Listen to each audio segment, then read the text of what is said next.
নিরামিষ ঝোলেই সব পুষ্টিগুণ লুকিয়ে। দেখুন, প্রথমে যে সবজিগুলো, ফুলকপি ভাপিয়ে নেওয়া, পটল, শিম, আলু, বেগুন, বিনস, কলা শিম আর ওলকপি, সিজনের সবজি যত আছে সব নিয়ে নিয়েছি। ইচ্ছা হলে গাজর বিটটাও নিয়ে নিতে পারেন, ভুলে গিয়েছিলাম।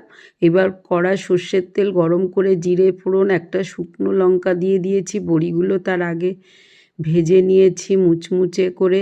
প্রয়োজন মতো জিরে ফোড়ন দিয়েছি, জিরেটা একটু ভালো করে ভেজে নেব। নিরামিষ ঝোল ভাজাটা একটু জিরেটা ভালো করতেই হবে।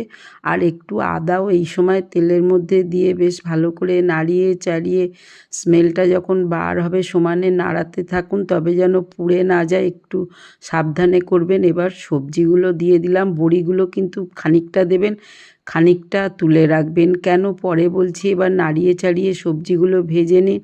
মনে হলে প্রয়োজন মতো এবার হলুদটা যোগ করে দিন।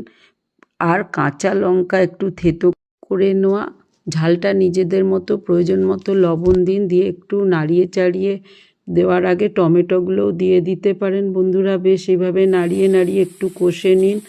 কষে নেওয়ার পরে যখন দেখবেন বেশ মশলাগুলোর সঙ্গে একটু মিশে গেছে সবজিগুলো বা নরম হয়ে গেছে, তখন জল ঢেলে দিন। এটা যেহেতু হেলদি, মরিচটা কিন্তু অবশ্যই দেবেন, তা নাহলে কিন্তু টেস্ট হবে না এই ঝোলের। আর গরম গরম খেলেই সবথেকে সুস্বাদু হয়।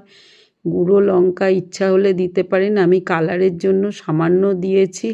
এইবার নাড়িয়ে চাড়িয়ে একটুখানি ফুটে গেলে আমি তাড়াতাড়ি করার জন্য দিয়ে দিলাম প্রেশার কুকারে। নিরামিষের দিনে এক ঝোলেই কম্ম খাবার। আর একটু তেজপাতা দিলে স্মেলটা দারুণ আসবে। একটা সিটি দিয়ে সিটিটা তুলবেন না, রেখে দিন।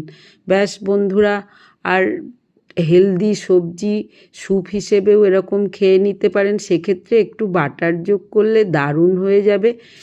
দেখুন, হয়ে যাওয়ার পরে আমি একটা পাত্রে ঢেলে নিয়েছি। অবশেষে যোগ করলাম গরম মশলা আর দিয়েছি একটুখানি ধনেপাতা। এতে কি হবে, পুরো কালারটা চলে আসবে, টেস্টটা চলে আসবে, গরম মশলার স্মেলে দারুণ লাগবে সবজিটা। এটা গরম গরমই খাবেন।